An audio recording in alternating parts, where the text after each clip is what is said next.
नमस्कार विद्यार्थी मित्रांनो, वेदांत ठाकरे कोचिंग क्लासेस या यूट्यूब चॅनलवर आपले हार्दिक स्वागत आहे. आज आपण पाहणार आहोत मेकॅनिक्स हा नावाचा एक सब्जेक्ट आहे जो इंजिनिअरिंगमध्ये पण आहे, पॉलिटेक्निकमध्ये आहे. अच्छकाचे घोडे लावणारा सब्जेक्ट आहे मेकॅनिक्स. एकदम खतरनाक आणि डेंजर सब्जेक्ट आहे मेकॅनिक्स. याला जर प्रेमानं घेतलं तर ह्या प्रेमानं वागते, याला जर वेगळ्या पद्धतीनं घेतलं तर ह्या पुरा सत्यानाश करून टाकणारा सब्जेक्ट आहे. एकदम कॉम्प्लिकेटेड सब्जेक्ट आहे, खूप खतरनाक सब्जेक्ट आहे. ठीक आहे, आज आपण पाहू मेकॅनिक्स म्हणजे काय. तर मेकॅनिक्स म्हणजे काय, तर हे एक ब्रँच आहे फिजिक्सची. कायची ब्रँच आहे, तर एक फिजिक्सची ब्रँच आहे. Deals with the effect of force और multiple forces on the point. हे एक फिजिक्सची ब्रँच आहे, डील्स करते कोणासोबत, इफेक्ट ऑफ फोर्स और multiple force on the point, act on the point, असं याची डेफिनेशन आहे. आता पुट्ट म्हणते सर हे तुम्ही इंग्लिश मध्ये लिहिलं, हे इंग्लिश मध्ये पडपड केलं, हे मला काही समजलं नाही. हे थोडंसं चांगल्या भाषेत समजून सांगा. पाय, आता हे एक पुट्टा आहे, हे एक पुट्टा आहे. ह्या पुट्ट्याला काय केलं, मी इकून एक कानपटीत मारली. इकून काय केलं, एक कानपटीत मारली. कानपटीत मारली म्हणजे काय केलं, फोर्स लावला. काय केलं, फोर्स लावला. ह्या पुट्टा आहे, ह्या पुट्ट्याने इकून एक कानपटीत मारली. सनकन म्हणजे काय केलं, कानपटीत मारली म्हणजे काय केलं, फोर्स केलं. आणि इकून एक लाट मारली, जे छतकाळात लाट मारली म्हणजे काय केलं, फोर्स लावला. आणि त्याच्या होटावर एक झापड मारली, एक भुक्की मारली चांगली ताकदीनं, म्हणजे काय केलं, मी ऐकून याने झापड मारली म्हणजे फोर्स लावला. इकून छातकाळात लात मारली म्हणजे फोर्स लावला. आणि पोटावर भुक्की मारली एक चांगली म्हणजे काय लावला, फोर्स लावला. आता मी जेव्हा याच्या कानपडीत देऊन राहिलो, याला भुक्की मारून राहिलो, याच्या पोटावर भुक्की मारून राहिलो, छातकाळात लात मारून राहिलो, गेले काय उंडाला लागून राहिलं. जसं याच्या गालावर झापड मारली, सनकन याचा गाल सुजला. छातकाळात मारली, छाती सुजली. होटावर मारलं तर हनुमान होट झालं. म्हणजे हिच्या बॉडीत काय होऊन राहिला, इफेक्ट होऊन राहिला. गाल सुजून राहिला, छाती सुजून राहिली, होट हनुमान होट होऊन राहिलं. म्हणजे याच्या बॉडीत काय होऊन राहिला, इफेक्ट होऊन राहिला. काय होऊन राहिला, इफेक्ट. कोणाचा इफेक्ट होऊन राहिला, तर मल्टिपल फोर्सेसचा इफेक्ट होऊन राहिला. तर त्याला म्हणते मेकॅनिक्स. म्हणजे मेकॅनिक्स मध्ये तुला अभ्यास कायचा करायचा आहे, तर जसं जेव्हा तू या बुट्ट्याला मारून राहिला, जेव्हा मी या बुट्ट्याला मारून राहिलो त्याचा गाल सुजून राहिला, होटावर मारून होट सुजून राहिलं, छातकाळात छाती सुजून राहिली, म्हणजे याच्यावर काय होऊन राहिला, फोर्सेसचा इफेक्ट होऊन राहिला. म्हणजे झापड मारल्यावर याच्या बॉडीवर काय परिणाम होऊन राहिला, काय इफेक्ट होऊन राहिला, याचा अभ्यास करणं म्हणजे मेकॅनिक्स होय. त्याला म्हणते मेकॅनिक्स. मेकॅनिक्स म्हणजे काय, म्हणजे त्या एखाद्या बॉडीवर एक फोर्स किंवा मल्टिपल फोर्स लावले, तर ते फोर्स लावल्यानंतर त्या बॉडीवर काय इफेक्ट होते, काय परिणाम होते, याचा अभ्यास करणं म्हणजे मेकॅनिक्स होय. म्हणजे तू एखाद्या बुट्ट्याला मारून राहिला, चांगला सुतून राहिला, सणन पिरी, मग त्याला सुतल्यानंतर त्या बुट्ट्याला जो त्रास होऊन राहिला, तर तो त्याचा अभ्यास करणं, जो इफेक्ट होऊन राहिला त्या बॉडीवर, तर त्याचा अभ्यास करणं म्हणजे मेकॅनिक्स होय. त्याला म्हणते मेकॅनिक्स. समजलं मेकॅनिक्स काय म्हणते. ओके, मग येते मेकॅनिकचं क्लासिफिकेशन. मग काय येते, तर मग येते मेकॅनिकचं क्लासिफिकेशन. तर मेकॅनिकचं क्लासिफिकेशन हे दोन टाइप्सवर होते. मेकॅनिकचं क्लासिफिकेशन हे दोन टाइप्सवर होते. पहिलं क्लासिफिकेशन होते टाइप ऑफ बॉडीवर, दुसरं क्लासिफिकेशन होते मोशन ऑफ बॉडीवर. आता टाइप ऑफ बॉडी म्हणजे काय, तर टाइप ऑफ बॉडी म्हणजे काय, आता मी ज्या बुट्ट्याला मारून राहिलो त्या बुट्ट्याची बॉडी कोणत्या टाइपची आहे, ह्या बुट्ट्याला मी मारून राहिलो तर ह्या बुट्ट्याची बॉडी कोणत्या टाइपची आहे, तर आपल्या मेकॅनिक्स मध्ये आपल्याला तीन टाइपच्या बॉड्या आहे. तीन टाइपच्या बॉड्या आहे. पहिली बॉडी आहे रिजिड बॉडी. कोणती बॉडी, रिजिड बॉडी. याला म्हणते रिजिड बॉडी मेकॅनिक्स. दुसरी जी बॉडी आहे ते आहे डिफॉर्मेबल बॉडी मेकॅनिक्स. आणि तिसरी जी बॉडी आहे ते आहे फ्लुइड बॉडी मेकॅनिक्स. कोणती, फ्लुइड बॉडी मेकॅनिक्स. आता रिजिड बॉडी मेकॅनिक्स म्हणजे काय, तर अशी बॉडी रताड्या बॉडी. ह्या बुट्ट्याला किती काय हाणला धरून, झापड मारली, छातकाळात लाट मारली, पाठीवर लाट मारली, किती काही मारलं तरी त्या बुट्ट्याला काही होत नाही, त्याला म्हणते रिजिड बॉडी. एकदम रताड्या बॉडी. रताळा बुट्ट त्याला किती काय मारण, किती काय सुद्धा काही गोंबलत नाही, आणि चीन एकदम शांत देत, त्याला म्हणते रिजिड बॉडी. तर रिजिड बॉडी म्हणजे अशी बॉडी, दगडावर तू मारशील तो हात सुजन पण दगडाला काही नाही होत, त्याला म्हणते रिजिड बॉडी. तर रिजिड बॉडी म्हणजे अशी बॉडी का त्या बॉडीला कितीही मारलं तरी त्या बॉडीत काहीच चेंज नाही होत, जसं आहे तसंच राहते, रताड्या बुट्ट एकदम, त्याला म्हणते रिजिड बॉडी. मग दुसरी बॉडी आहे डिफॉर्मेबल बॉडी. तर डिफॉर्मेबल बॉडी म्हणजे बायलं बुट्ट, एकदम बायलं बुट्ट. त्याला अशी जरी मारली, अशी चापट जरी मारली तर ते घरी जाते बोंबलत आईजवळ, आई मला बुट्टेने मारलं, त्याला म्हणते डिफॉर्मेबल बॉडी. एकदम बायलं बुट्ट, त्याला म्हणते डिफॉर्मेबल बॉडी. म्हणजे रबराले काय होते, असं ओढलं का त्याचा शेप चेंज होते, त्याला म्हणते डिफॉर्मेबल बॉडी. ओके, त्याला म्हणते डिफॉर्मेबल बॉडी.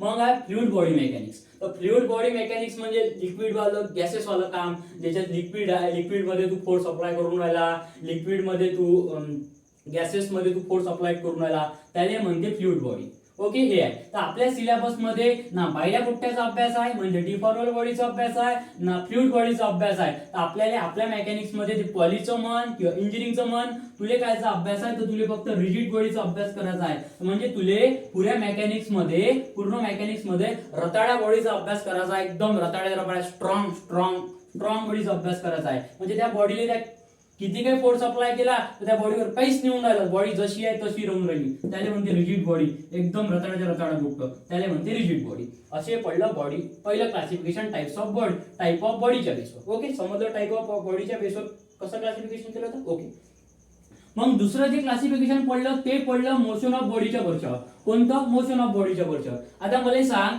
हे मी काय म्हणतो, हे पुट्ट होतं कॉलेजमध्ये, ह्या पुट्ट्याला काय केलं, म्या कुठं मारलं, कॉलेजमध्ये मारलं. माझ्यासोबत 2-4 माझे मित्र होते, 2-4 बुट्टे होते, याला माराले. माझे मित्र काय म्हणे, भाऊ म्हणे, दादा म्हणे, आपल्याला बदला घ्यायचा आहे म्हणे, बुट्ट्याला सुताचा आहे म्हणे धरून.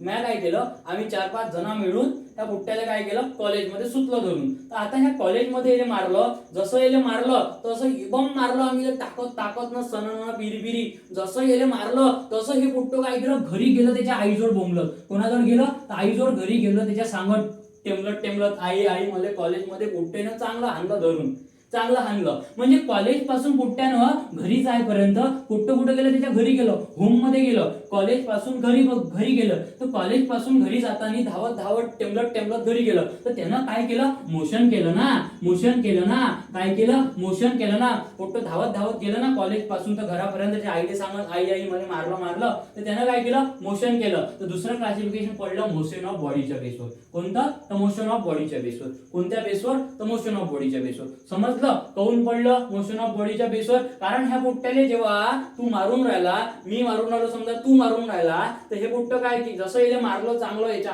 चांगलं सुतलं धरून, हे पुट्ट काय करते, कॉलेज मारलं कुठं, कॉलेजमध्ये, कॉलेजमधून मारल्यावर पुट्ट कुठं गेलं, त्याच्या आईजोड गेलं, घरी गेलं ना, टेमलत आई मला मारलं. तर त्यानं काय केलं, मोशन केलं. म्हणून दुसरं क्लासिफिकेशन कायच्या बेसवर पडलं, तर दुसरं क्लासिफिकेशन पडलं मोशन ऑफ बॉडीच्या बेसवर. ओके, कायच्या बेसवर पडलं, तर मोशन ऑफ बॉडीच्या बेसवर पडलं. मग मोशन ऑफ बॉडी मध्ये 2 टाइप्स आहे. पहिला टाइप्स आहे याचं स्टॅटिक्स, आणि दुसरं जे टाइप्स आहे ते आहे डायनॅमिक्स. कोणतं? डायनॅमिक्स. एकाले म्हणते स्टॅटिक्स मेकॅनिक्स आणि एकाले म्हणते डायनॅमिक मेकॅनिक्स. एले म्हणते स्टॅटिक्स मेकॅनिक्स आणि एले म्हणते डायनॅमिक्स मेकॅनिक्स. आता मग तू म्हणतो सर हे स्टॅटिक्स काय हो आणि डायनॅमिक्स काय हो? पहा, सांग, लक्ष. स्टॅटिक्स म्हणजे काय? स्टॅटिक्स म्हणजे अशी कंडिशन का जिथं बॉडी रेस्ट कंडिशन मध्ये राहते. कोणत्या कंडिशन मध्ये राहते? रेस्ट कंडिशन मध्ये राहते. म्हणजे ह्या पोट्ट्याला किती काही मारा, किती काही सुतान, किती काही हाना धरून, छातकाळात मार का, पाटकाळात मार का, होटावर मार का, कुठेही मार, तर ते पोट्ट घरी त्याच्या आईजोड टेमलत जात नाही. ते पोट्ट कॉलेजमध्ये राहते. इट्स ओके म्हणते, मारलं तर मारलं, गुच्चाप मार घेऊन घेते. म्हणजे कोणत्या क्वालिटीचं पोट्ट आहे? एकदम स्ट्रॉंग बॉय आहे. घरी जाते का सांगत नाही तर तुले मारलं, तू टेमलत जातं, घरी टेमलत जातं. ओके, म्हणजे पोट्ट्याला ह्या पोट्ट्याला किती काही मारलं तरी हे पोट्ट आईने घरी जाते काय सांगाले नाही, कॉलेजमध्येच गुच्चाप मार घेऊन घेते. इट्स ओके म्हणते, because I am strong boy ना. तर म्हणजे घरी चाललं काय, मोशन करून राहिलं काय नाही. कोणत्या कंडिशन मध्ये आहे? रेस्ट कंडिशन मध्ये आहे. कोणत्या कंडिशन मध्ये आहे? रेस्ट कंडिशन मध्ये आहे. तर म्हणून त्याला म्हणते स्टॅटिक्स. आणि स्टॅटिक्स मध्ये ऑलवेज बॉडी कोणत्या कंडिशन मध्ये राहते? तर रेस्ट कंडिशन मध्ये राहते. म्हणजे या पोट्ट्याला तू कॉलेजमध्ये किती काय मार, किती काय झोडा, पोट्ट घरी जात नाही, त्याला म्हणते स्टॅटिक्स मेकॅनिक्स. मग डायनॅमिक्स. तर डायनॅमिक्स मध्ये काय होते? बॉडीचं तर मोशन होते. काय होते? बॉडीचं तर मोशन होते. म्हणजे ह्या पोट्ट्याला जसं तू मारलं, हे पोट्ट डायरेक्ट कॉलेजमधून त्याच्या आईजोड जाते, घरी जाते. कुठं? होम मध्ये, त्याच्या घरी डायरेक्ट आईजोड जाते. कोणाजोड जाते? आईजोड. सांगत टेमलत. म्हणजे काय केलं त्यानं? मोशन केलं. त्याला म्हणते डायनॅमिक्स मध्ये बॉडी कशी राहते? तर मोशन मध्ये राहते. डायनॅमिक्स मध्ये बॉडी काय राहते? तर मोशन मध्ये राहते. याचाच अर्थ सोपी भाषेत सांगायचं झालं तर स्टॅटिक्स मध्ये काय होते? निरी बॉडी बॉडी कोणत्या कंडिशन मध्ये राहते? रेस्ट मध्ये राहते. एकदम अशी बधीर राहते, हायलिंग ना डुलिंग, नुसतं बधीर राहते. त्याला म्हणते स्टॅटिक्स मेकॅनिक्स. आणि डायनॅमिक्स मध्ये काय होते? बॉडी पुरी घुमत राहते, सनन पिरी. पुरी घुमत राहते, पुरं मोशन करत राहते, म्हणजे त्याला मारलं तर डायरेक्ट ते घरी जाते, आईजोड बोंबलत टेमलत आई मला मारलं, त्याला म्हणते डायनॅमिक्स. डायनॅमिक्स मध्ये बॉडी काय करते, तर डायनॅमिक्स मध्ये बॉडी मोशन करते, सणानं पिरी घुमत राहते. आणि स्टॅटिक्स मध्ये बॉडी कशी राहते, ते एकदम बधीर राहते, सन्न एकदम बधीर सन्नारल्यासारखं जन्न झोपलं राहते, बॉडी रेस्ट मध्ये राहते, त्याला म्हणते स्टॅटिक्स. मग डायनॅमिकचे अजून 2 पार्ट्स पडते. डायनॅमिकचं अजून 2 याच्यात क्लासिफिकेशन होते. एक होते कायनॅमॅटिक्स मध्ये, एक होते भाऊ कायनॅमॅटिक्स मध्ये, आणि दुसरं जे होते ते होते कायनेटिक्स मध्ये. दुसरं काय होते, कायनेटिक्स मध्ये. पहिलं जे एक क्लासिफिकेशन होते डायनॅमिकचं, 2 याच्यात क्लासिफिकेशन होते, एक होते कायनॅमॅटिक्स मध्ये आणि एक होते कायनेटिक्स मध्ये. आता कायनॅमॅटिक्स म्हणजे काय, तर कायनॅमॅटिक्स म्हणजे अशी गोष्ट का जिथं ऍक्सलरेशन, व्हेलॉसिटी, स्पीड आणि डिस्प्लेसमेंट, काय डिस्प्लेसमेंट, तर याचा विचार केला जाते. कायनॅमॅटिक्स म्हणजे अशी गोष्ट का जिथं ऍक्सलरेशन, व्हेलॉसिटी, स्पीड आणि डिस्प्लेसमेंट या गोष्टीचा विचार केला जाते. म्हणजे काय, तर म्हणजे मग कुठं म्हणते सर मला समजलं नाही, थोडंसं गावरानी भाषेत समजून सांगा. ठीक आहे, पाय कायनॅमॅटिक्स म्हणजे अशी गोष्ट का जिथं ऍक्सलरेशन, व्हेलॉसिटी, स्पीड, डिस्प्लेसमेंट या गोष्टीचा विचार केला जाते. पाय मग गावरानी समजून सांगतो. आता जसं हे पोट्ट याले कॉलेजमध्ये मारलं, तर हे पोट्ट कुठं गेलं, घरी बोंबलत गेलं, आईजोड टेम्पलट गेलं. तर याले आई काय विचारते, हे धावत गेलं ना आईजोड, आई मला मारलं, हे कसं गेलं, धावत गेलं ना, बोंबलत गेलं ना. मग याची आई याले काय विचारते, का रे बाबू तू एवढ्या स्पीडनं काऊन धावत आला, तू कुठून धावत आला, म्हणजे डिस्प्लेसमेंट केलं तो, म्हणते कॉलेजमधून धावत आलो. म्हणजे त्याची आई विचारते, का रे बाबू तू एवढ्या स्पीडनं काऊन धावत आला, तू कुठून धावत आला. जर त्याची आई जर त्याला हे विचारत असन, तू कुठून धावत आला, तू काऊन धावत आला, तू कितीच्या स्पीडनं धावला, कायलेच धावला एवढा, हे जर गोष्ट विचारत असन, तर त्याची आई कायच्याबद्दल विचारून राहिली, तर त्याची आई त्याला कायनॅमॅटिक्स बद्दल विचारून राहिली. कायच्याबद्दल विचारून राहिली, कायनॅमॅटिक्स बद्दल विचारून राहिली, त्याला म्हणते कायनॅमॅटिक्स. मग इथे कायनेटिक्स, तर कायनेटिक्स मध्ये कायचा विचार केला जाते, तर कायनॅमॅटिक्स मध्ये फोर्स, एनर्जी आणि वर्क या गोष्टीचा विचार केला जाते. म्हणजे समजा जर त्याच्या आईनं त्याला विचारलं, का रे बाबू तू काऊन घरी आला, तो सांगते तुले कोण मारलं, तू कोण रडून राहिला, तुला मारलं का बुट्टेनं, किती बुट्टे होते माराले, म्हणजे मारलं म्हणजे काय लावला, फोर्स लावला. किती बुट्टे होते म्हणजे एनर्जी होती ना, 10-12 बुट्टे होते ना, म्हणजे 10-12 बुट्टे म्हणून मारलं तिले. जर त्याच्या आईनं जर तिले हे विचारलं, का रे बाबू तुले कोण मारलं, तुले काऊन मारलं, तुले किती जण होते माराले, म्हणजे त्याची आई कायच्याबद्दल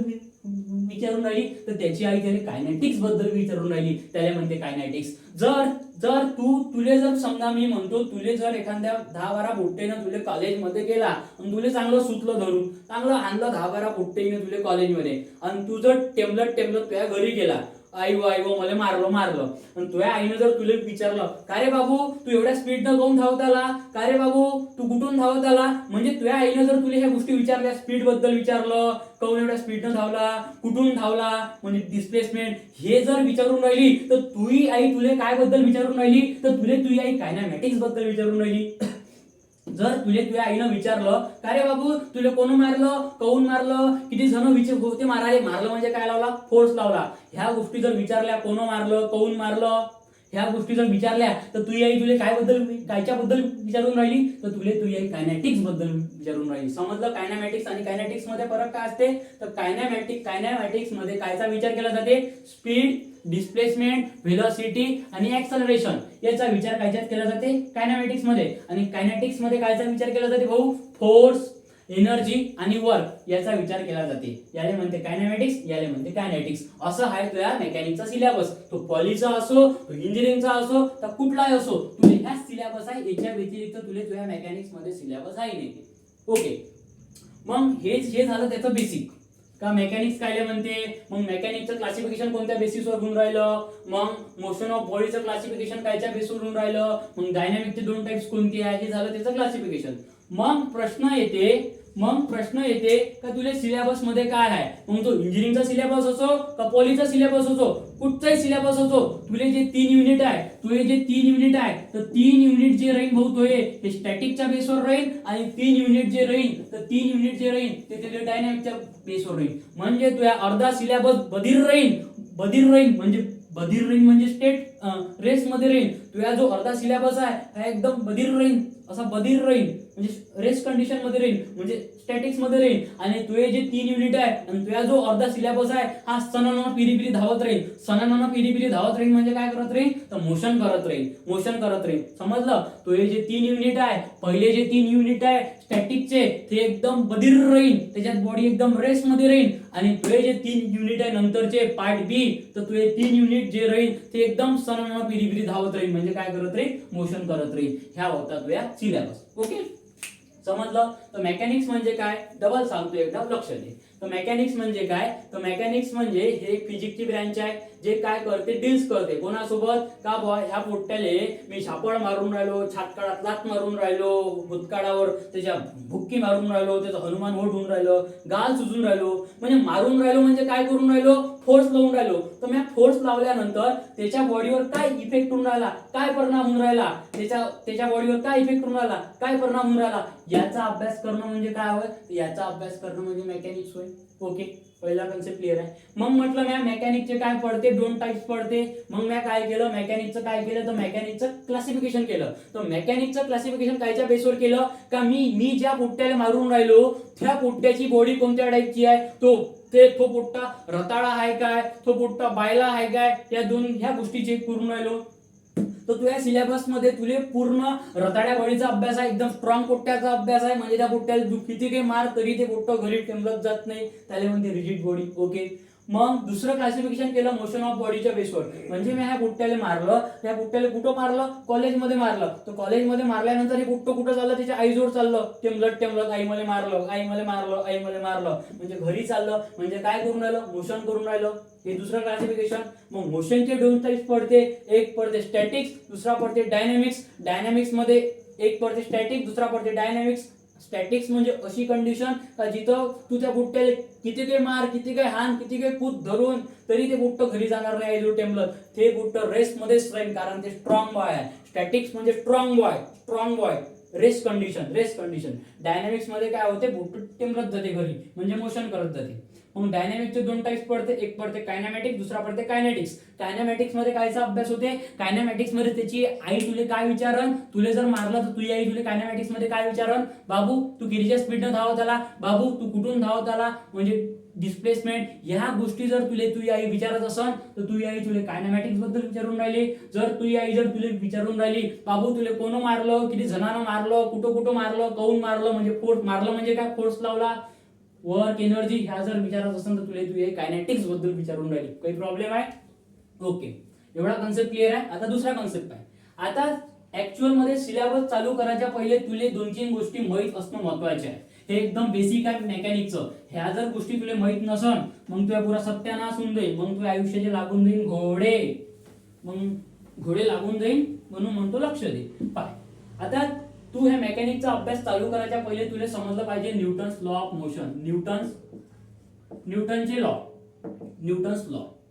आता जसं मेकॅनिक्स म्हटलं, जसं फिजिक्स म्हटलं, तसं मेकॅनिक्स फिजिक्सचं नाव घेतलं आणि न्यूटन भाऊकून राहीनच नाही होत. न्यूटन भाऊ दप्प धावत येते, माय टॉपिक आला. न्यूटन हा मेकॅनिक्स आणि फिजिक्स मध्ये दत्तक गेलाय. मेकॅनिक्स मध्ये दत्तक कसं आहे, जिथं तिथं तू न्यूटन आहे. तुले न्यूटनच तू अर्धे घोडे लावते आयुष्याचे. ओके, तर न्यूटन्स लॉ काय म्हणते, तर न्यूटन्सनं काय केले, ह्या न्यूटन भाऊनं लय मोठं योगदान दिलं आहे मेकॅनिक्स मध्ये. न्यूटन भाऊनं काय केले तर न्यूटन भाऊनं 3 लॉ मांडले. कोणते लॉ मांडले, 3 लॉ. याचा फर्स्ट लॉ ऑफ न्यूटन, दुसरा लॉ मांडला गमलं नाही गेले तर तिसरा लॉ मांडला, थर्ड लॉ. यानं काय केलं 3 लॉ मांडले. कोण, न्यूटननं. First law, second law, third law. तर याचा पहिला लॉ काय म्हणते, तर पहिला लॉ काय म्हणते न्यूटन, तर न्यूटन काय म्हणते पहिल्या लॉत, तर न्यूटन म्हणते हे पुट्ट कुठं आहे म्हणते कॉलेजमध्ये आहे म्हणते. कोणत्या कंडिशन मध्ये आहे म्हणते, आता रेस कंडिशन मध्ये आहे म्हणते. जोपर्यंत ह्या पुट्ट्याले एखादं बाहेरच्या कॉलेज मधलं पुट्ट येत नाही आणि येले मारत नाही, येले चांगला धुवत नाही म्हणते तोपर्यंत ह्या घरी जाणार नाही म्हणते, तोपर्यंत ह्या घरी जाणार नाही म्हणते. म्हणजे ह्या पुट्ट्याला जर समजा एखादं बाहेरचं पुट्टा आलं कॉलेजच्या बाहेरचं आणि ह्याले चांगला सुतला धरून, सुतला म्हणजे काय केला, फोर्स लावला, चांगला हाणलं धरून, ह्या येले मारलं तर या घरी जाईल. म्हणजे काय करण, घरी जाईल म्हणजे काय करण, मोशन करण ना, मोशन करण ना. म्हणजे न्यूटन भाऊचं पहिल्या लॉत असं म्हणणं आहे, जोपर्यंत एखादा एक्सटर्नल फोर्स ह्या बॉडीला लागत नाही तोपर्यंत बॉडी मोशन करत नाही. जोपर्यंत बाहेरच्या कॉलेजचं पुट्ट येत नाही आणि याले सुतत नाही धरून तोपर्यंत या घरी जात नाही. जसं बाहेरचं पुट्ट येईल म्हणजे एक्सटर्नल फोर्स जेव्हा ह्या बॉडीला लागन तेव्हा हे बॉडी काय करन, मोशन करन, असं या न्यूटन भाऊचं म्हणणं आहे. असं न्यूटन भाऊचं पहिल्या लॉत म्हणणं आहे. काय म्हणणं आहे न्यूटन भाऊचं पहिल्या लॉत, का जोपर्यंत तुले बाहेरच्या कॉलेज मधला पुट्टा येत नाही, सुतत नाही धरून, म्हणजे एक्सटर्नल फोर्स, बाहेरच्या कॉलेजचा पुट्टा म्हणजे काय, एक्सटर्नल फोर्स, जोपर्यंत तुले बाहेरच्या कॉलेजचा पुट्टा येत नाही, सुतत नाही धरून तोपर्यंत तू घरी जात नाही बोंबलत, असं या न्यूटन भाऊचं म्हणणं आहे. जसा तुले बाहेरच्या कॉलेजचे 10-12 बुट्टे आले आणि चांगलं सुतलं, तुले तन्न रप्प आणि चांगला सुजला, तू विकून काल सुजला, हनुमान होट झालं, छातकाळात मारल्या बुट्ट्यानं तुया, आणि तसाच तू काय जातं, घरी जातो पळत, म्हणजे काय करतं, मोशन करतं. म्हणजे न्यूटन भाऊ काय म्हणते पहिल्या लॉत, जोपर्यंत एक्सटर्नल फोर्स एखाद्या बॉडीला लागत नाही तोपर्यंत बॉडी मोशन करत नाही, त्याला म्हणते न्यूटनचा फर्स्ट लॉ. ओके, क्लिअर आहे. मग इथे न्यूटनचा सेकंड लॉ, न्यूटनचा सेकंड लॉ काय म्हणते, तर न्यूटन भाऊ सेकंड लॉ काय म्हणते, पाय लक्ष दे. न्यूटन भाऊ सेकंड लॉ काय म्हणते, rate of change of momentum, कोणतं term, momentum is directly proportional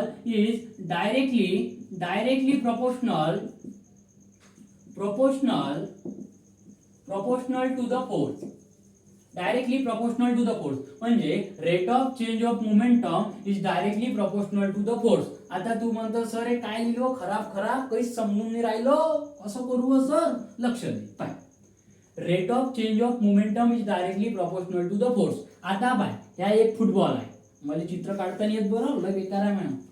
ह्या एक फुटबॉल आहे, ह्या फुटबॉलले काय आहे, ह्या फुटबॉलवर काहीतरी मोमेंटम आहे. मी म्हणतो गंमत मध्ये ह्या फुटबॉलवर काहीतरी मोमेंटम आहे.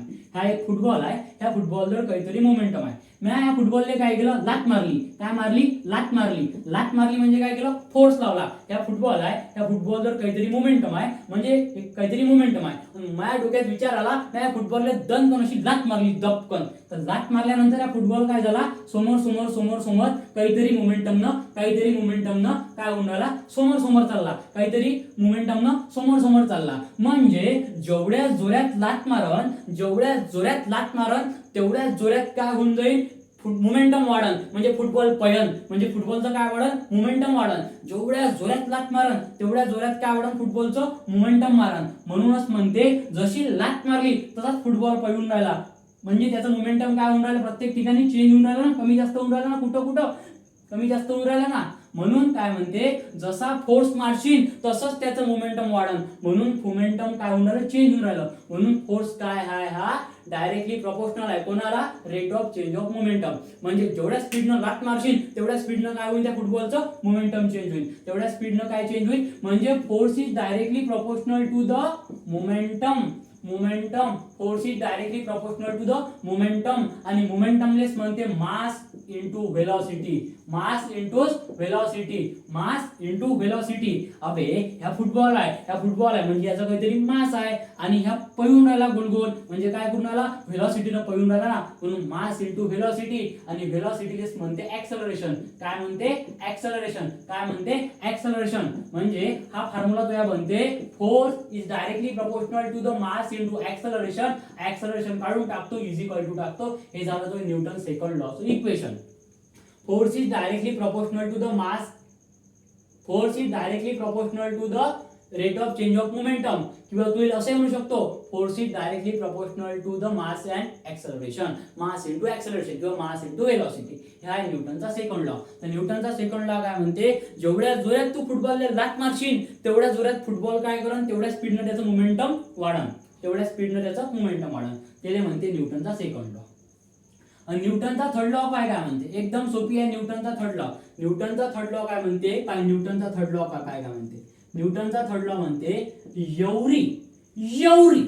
Every action there is a equal and opposite reaction every action there is a equal and opposite reaction. म्हणजे तुया जर कोण दोन कानपडीत मारल्या तू त्याच्या लगेच दोन कानपडीत मारशील, उधारी ठेवशील काय नाही. न्यूटनचा थर्ड लॉ काय म्हणते, उधारी बंद. तुया जर कोण दोन कानपडीत मारल्या फर्स्ट टाइमले जेवढ्या स्पीडनं तुला त्यानं कानपडीत मारल्या तेवढ्या स्पीडनं तू त्याला कानपडीत मारशील. म्हणजे एव्हरी ऍक्शन म्हणजे त्यानं तुया एक कानपडीत दिली, काय केली, ऍक्शन केली, आणि लगेच त्याच्या कानपडीत दिली, त्या काय केली, रिॲक्शन केली. म्हणजे every action there is equal and opposite reaction. न्यूटनचा थर्ड लॉ काय म्हणते, जर तुया कोण दोन कानपडीत मारल्या लगेच तू त्याच्या दोन कानपडीत मारशील, उधार ठेवशील काय नाही. त्याला म्हणते तसं म्हणते न्यूटनचा थर्ड लॉ. समजलं न्यूटनचा first law, second law, third law. न्यूटनचा फर्स्ट लॉ काय म्हणते, जोपर्यंत तुले बाहेरच्या कॉलेजमधले म्हणजे एक्सटर्नल फोर्स येऊन तुले मारत नाही, बाहेरच्या कॉलेजचे कुठे जोपर्यंत येऊन तुले मारत नाही तोपर्यंत तू मोशन करशील काय नाही, असं न्यूटनचा फर्स्ट लॉ म्हणते. न्यूटनचा सेकंड लॉ काय म्हणते, तर न्यूटनचा सेकंड लॉ म्हणते तुझ्याकडे फुटबॉल आहे म्हणते, जेवढ्या स्पीडनं तू फुटबॉलला लात मारशील तेवढ्या स्पीडनं त्याचं मोमेंटम काय होईल म्हणते, वाढान म्हणते. ओके. न्यूटनचा थर्ड लॉ काय म्हणते, जर तुझ्या कोण दोन कानपडीत दिल्या तू त्याच्या दोन कानपडीत देशील म्हणते, उधार ठेवशील काय म्हणते, नाही, उधारी बंद. Every action there is equal and opposite reaction. समजलं न्यूटनचा. ओके. मग न्यूटन अजून थांबला काय इथं, नाही, न्यूटनचं मनच नाही भरलं, अजूनही मन नाही भरलं त्याचं न्यूटनचं. मग ह्या न्यूटननं काय केलं, मेकॅनिक्स मध्ये अजून एक योगदान दिलं. मग न्यूटन्सनं काढला न्यूटन्स लॉ ऑफ ग्रॅव्हिटेशन. न्यूटनचं अजून मन नाही भरलं, न्यूटन अजून काढला Newton's law of gravitation spelling चुकलं का रे, ओके, जे असं gravitation, Newton's law of gravitation. तर काय म्हणते न्यूटन्स लॉ ऑफ ग्रॅव्हिटेशन, काय काय काय म्हणणं काय आहे न्यूटन भाऊचं ग्रॅव्हिटेशन बद्दल, काय म्हणते न्यूटन भाऊ, काय म्हणते, हे एक बॉडी आहे म्हणते आणि एक दुसरी बॉडी आहे म्हणते. ह्या बॉडीचं मास m1 आहे म्हणते, ह्या बॉडीचं मास m2 आहे म्हणते. आणि हे जे बॉडी आहे या दोघांमधलं जे डिस्टन्स आहे ते r आहे. काय म्हणते न्यूटन भाऊ, तर न्यूटन भाऊ काय म्हणते, माझ्याजवळ दोन बॉड्या आहे म्हणते, हे एक बॉडी, हे दुसरी बॉडी. ह्या बॉडीचं मास m1 आहे, ह्या बॉडीचं मास m2 आहे. दोघांमधलं डिस्टन्स काय आहे, r आहे म्हणते. पहिली गोष्ट म्हणते. दुसरी गोष्ट काय म्हणते न्यूटन भाऊ, का दोन्ही बॉड्या एकमेकाकडे काय करते म्हणते, अट्रॅक्ट करते म्हणते. एकमेकाकडे काय करते, अट्रॅक्ट करते म्हणजे काय करते, प्रेमात पडल्या एकमेकाच्या. अट्रॅक्ट करते म्हणजे काय करते, प्रेमात पडल्या एकमेकाच्या. न्यूटन भाऊ काय म्हणते, दोन बॉड्या आहे म्हणते, एकाचं मास m1 आहे म्हणते, दुसऱ्याचं मास m2 आहे म्हणते, आणि दोघांमधलं जे डिस्टन्स आहे म्हणते ते r आहे म्हणते. आणि दोन्ही बॉड्या काय म्हणते, एकामेकाकडे काय करते, अट्रॅक्ट करते म्हणते. काय करते, अट्रॅक्ट करते. m1 बॉडी m2 कडे अट्रॅक्ट करते आणि m2 बॉडी m1 कडे अट्रॅक्ट करते. अट्रॅक्ट करते म्हणजे काय, प्रेमात पडलाय, ओ मागू टुरू लव आहे, हे काय त्यात पडलाय, तर प्रेमात पडले. ओके. मग तिसरी गोष्ट काय म्हणते न्यूटन भाऊ, हे जे अट्रॅक्ट करते म्हणते तर बाय अ फोर्स अट्रॅक्ट करते म्हणते. काय न अट्रॅक्ट करते म्हणते, तर एका फोर्सनं अट्रॅक्ट करते म्हणते. तर कोणत्या फोर्सनं अट्रॅक्ट करते म्हणते, तर ते अशा फोर्सनं अट्रॅक्ट करते म्हणते का जो फोर्स हा डायरेक्टली प्रोपोर्शनल आहे कोणाले, तर त्याच्या मासेसले, आणि तोच फोर्स इनव्हर्सली प्रोपोर्शनल आहे म्हणते कोणाले, तर square of distance between them. म्हणजे काय, ह्या दोन बॉड्या काय करून राहिल्या, एकमेकाकडे काय करून राहिल्या, अट्रॅक्ट करून राहिल्या. दोन्ही बॉड्या एकमेकाच्या प्रेमात पडल्या आहे, चांगलं प्रेम आहे त्याच्यात, ओमागू टुरुलो वालो प्रेम आहे, एकमेकाच्या प्रेमात पडल्या आहे चांगल्या. पण हे प्रेमात तर पडल्या आहे, पण त्याच्यामध्ये रिलेशनशिप कोणती आहे, तर फोर्सवाली रिलेशनशिप आहे. आणि त्याची जे रिलेशनशिप आहे ते काय आहे, डायरेक्टली प्रोपोर्शनल आहे कोणाले, force is directly proportional to the masses m1 and m2 and inversely proportional to the square of distance between them. आता पुढचं म्हणते सर तुम्ही इथे डायरेक्टली प्रोपोर्शनल, इनव्हर्सली प्रोपोर्शनल, हे काय नवीन काय आणलं म्हणजे, हा काय सत्यानाश लावला म्हणते डायरेक्टली इनव्हर्सली. सोपी भाषेत लक्षात ठेव, डायरेक्टली प्रोपोर्शनल म्हणजे काय होते, डायरेक्टली प्रोपोर्शनल म्हणजे एका लाईनीत. समजा मी म्हटलं force is directly proportional to m1 into m2, हे काय आहे, एका लाईनीत आहे, याला म्हणते डायरेक्टली प्रोपोर्शनल. एकदम सोपी भाषेत, जास्त काही डोकं नको लावू.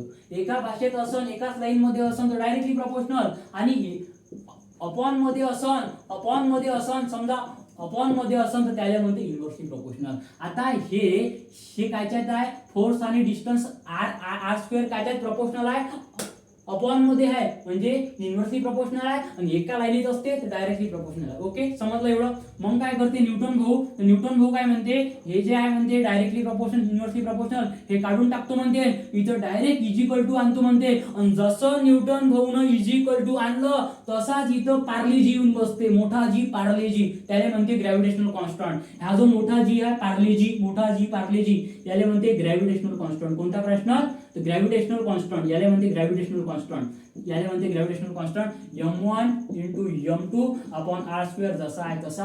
हे झालं न्यूटन्स लॉ ऑफ ग्रॅव्हिटेशनचं म्हणणं. तर न्यूटन्स लॉ काय म्हणते ग्रॅव्हिटेशन बद्दल, दोन बॉड्या आहे म्हणते, एका बॉडीचं मास m1 आहे, दुसऱ्या बॉडीचं मास m2 आहे, दोघांमध्ये डिस्टन्स आहे ते r आहे, आणि दोन्ही बॉड्या काय करते, एकामेकाकडे काय करते, अट्रॅक्ट करते, म्हणजे प्रेमात पडले आहे by the force F. Force कसा आहे, डायरेक्टली प्रोपोर्शनल आहे कोणाले, दोन बॉडीच्या मासले, आणि इन्व्हर्सली प्रोपोर्शनल आहे कोणाले, स्क्वेअर ऑफ डिस्टन्स बिटवीन दिले, त्याला म्हणते Newton's law of gravitation. Okay, concept clear आहे. मग त्याच्यानंतर अजून एक महत्त्वाची गोष्ट आहे जे तुला मेकॅनिक्स मध्ये तू शिकला पाहिजे, ते आहे principle of transmissibility. Principle of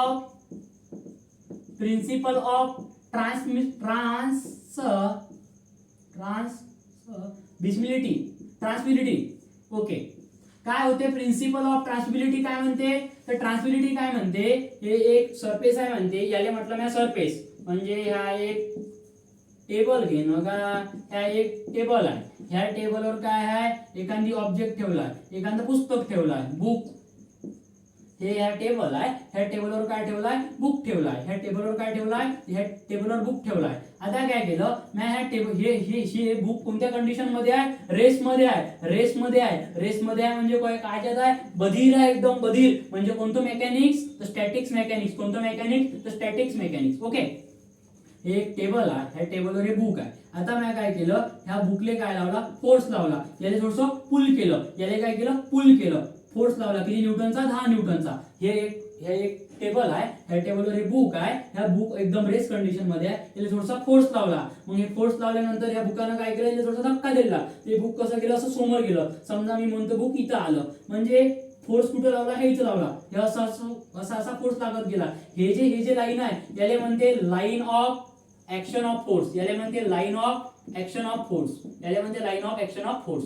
म्हणजे मी ह्या बुकाला काय केला, फोर्स लावला, यानं काहीतरी मोशन केलं. आता मी म्हणतो मी इकडून फोर्स लावला, म्हणजे पुल केलं, त्याला धक्का दिला, ओढलं दिले. आता मी काय करतो, इकडला फोर्स काढतो आणि ह्या इकडून लावतो, बुकाला काय करतो, ह्या इकडून ओढतो.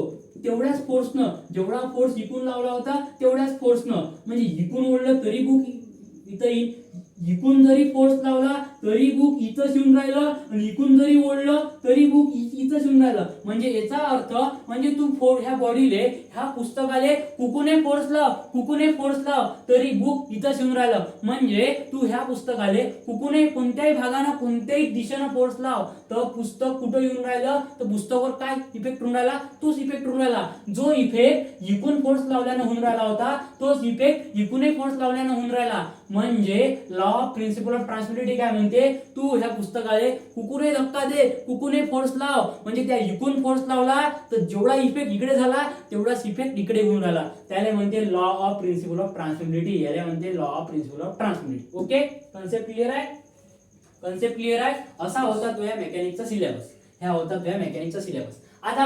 आता थोडंसं मी तुझ्या सिलेबस बद्दल बोलतो, मग तू इंजिनिअरिंगचा असो का पॉलिटेक्निकचा असो, कोणत्याही लेवलचा असो, काही घेणं देणं नाही आहे, सगळेले सारखा आहे. ओके, पाय मी काय सांगितलं, तुले जे 3 युनिट आहेत ते कायचे आहेत, स्टॅटिकचे आहे. म्हणजे तुझी 3 युनिट एकदम बधीर राहील, रेस्ट मध्ये राहील. स्टॅटिक्स म्हणजे कोणतं, रेस्ट मध्ये. ओके, 3 युनिट आहे स्टॅटिक्स मध्ये. त्याच्यानंतर जे 3 युनिट आहे, याच्यात 3 युनिट येते जे स्टॅटिक्स मध्ये आहे. नंतरचे जे 3 युनिट आहे ते डायनामिक्स मध्ये आहे, म्हणजे त्याच्यात बॉडी कोणत्या कंडिशन मध्ये आहे, मोशन मध्ये आहे. म्हणजे सनन पिरी घुमत राहील, उठतं. ओके, तर याच्यातलं जे पहिलं युनिट आहे याच्यातलं रिझल्टंट आणि इक्विबिलियम. ओके, रिझल्टंट आणि इक्विबिलियम. दुसरं जे युनिट आहे याच्यातलं ते आहे ट्रस अँड फ्रिक्शन. कोणतं? Taurus and friction. कोणतं आहे? Taurus and friction. तो वाला ट्रस नाही तुझ्या प्रेमातला, तुला मायावर ट्रस नाही काय, तो वाला ट्रस नाही, तो ट्रस तुझ्याच जोड ठेव नाही तर सत्यानाश होईल तुझ्या. ह्या वाला ट्रस नाही म्हणून राहिलो मी, TURST ह्या ट्रस नाही, TRUSS ट्रस, ह्या ट्रस. ह्या वाला टरसले पकडून बसशील तर सत्यानाश होईल. तुले मायावर टरस नाही काय म्हणते, भरोसा नाही काय म्हणते, तो वाला टरस नाही, ह्या वाला truss, TRUSS truss and friction. आणि तिसरं जे युनिट आहे ते आहे centroid and moment of inertia. Centroid and moment of inertia. Okay, आता रिझल्टांमध्ये तुले काय आहे, तर रिझल्टांमध्ये तुले सगळा अभ्यास जो आहे फोर्स बद्दल करायला लागणार आहे. फोर्स बद्दल काय म्हणते, फोर्स बद्दल. त्याच्यानंतर रिझोल्युशन करायला लागणार आहे, रिसोल्युशन ऑफ फोर्सेसचं काय करायला लागणार आहे, रिसोल्युशन. फोर्स म्हणजे काय, फोर्सचे टाइप्स किती, सगळा अभ्यास तुला फोर्स बद्दल आहे. आता फोर्स म्हणजे काय, तर फोर्स म्हणजे अशी फिजिकल क्वांटिटी का जे चेंज करते, स्टेट चेंज करते ऑब्जेक्टची. समजा आता जर हे पुट्ट मी म्हटलं हे पुट्ट रेस मध्ये आहे आणि याला जर एक लात मारली दबकन तर पुट्ट काय समोर जाऊन पडन, हेच जाऊन पडन. म्हणजे काय केलं यानं, मोशन केलं. काय केलं, मोशन केलं. आणि हे पुट्ट जर समजा धावून राहिलं, हे मी म्हणतो हे पुट्ट आहे, हेच पुट्ट आहे, हे पुट्ट बघून धावून राहिलं सणानं पिरी आणि याचे एक कानपट दिली, थांब तिथं, थांब धावतो काय, म्हणजे कायच्यात आलं, ते रेस मध्ये आलं. म्हणजे मोशन काय करते, रेस मधली गोष्ट कायच्यात आणते, मोशन मध्ये, आणि मोशन मधली गोष्ट कायच्यात आणते, रेस मध्ये. त्याला म्हणते फोर्स. फोर्स काय करते, कोणत्याही वस्तूचा, कोणत्याही ऑब्जेक्टचा काय चेंज करते, स्टेट चेंज करते. रेस मधली गोष्ट मोशन मध्ये आणते. समजा एखादं बोट बधीरपणे आहे म्हणजे रेस मध्ये आहे, त्याला लात मारते, ते कायच्यात होते, मोशन मध्ये होते. आणि समजा एखादं बोट धावून राहिलं, मोशन करून राहिलं, एक कानपटी देते, थांब, त्याला कोणत्या कंडिशन मध्ये आणते, रेस मध्ये आणते. त्याला म्हणते फोर्स. ओके, एवढा हे आहे. आणि सेंट्रॉइड मोमेंट ऑफ इनर्शिया तुम्हाला माहित आहे. याच्यात तुला पुरा रेडियस ऑफ गायरेशन काय असते, मोमेंट ऑफ इनर्शिया काढायचा आहे प्रत्येक पॉइंटवर, parallel axis theorem, perpendicular axis theorem, या तुला अभ्यास आहे. मग डायनामिक्स मध्ये तुला पहिला अभ्यास युनिट आहे तुला पुरा कायनेमॅटिक्सवर. तर कायनेमॅटिक्स म्हणजे काय, तिथं तुला आई काय विचारते, कितीच्या स्पीडनं धावत आला, कौन एवढ्या स्पीडनं धावत आला, कौन कुठून आला धावत, त्याला म्हणते कायनेमॅटिक्स. कायनेमॅटिक्स मध्ये तुला दोन गोष्टी करायला लागणार आहे. एक आहे रेक्टिलिनियर मोशन आणि दुसरा आहे तुझे कर्व्हिलिनियर मोशन. एक आहे रेक्टिलिनियर मोशन, दुसरा आहे कर्व्हिलिनियर मोशन. आणि दुसरा जो युनिट आहे तो याच्यातला कायनेटिक्स मधला, आणि तिसरा युनिट आहे कायनेटिक्स वाला.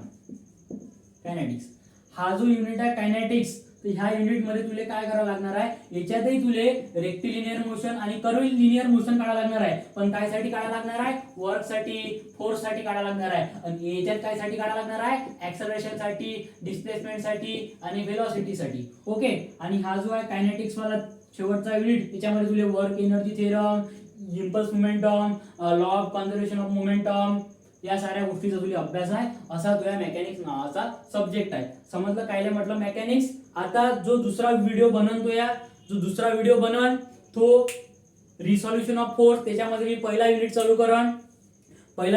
करण रिझल्टंट अँड फोर्सचा. कोणता, रिझल्टंट अँड इक्विलिब्रियमचा पहिला युनिट मी नेक्स्ट व्हिडिओ मध्ये स्टार्ट करन. त्याच्यात शिकवून तुले रिसोल्युशन कसं करावं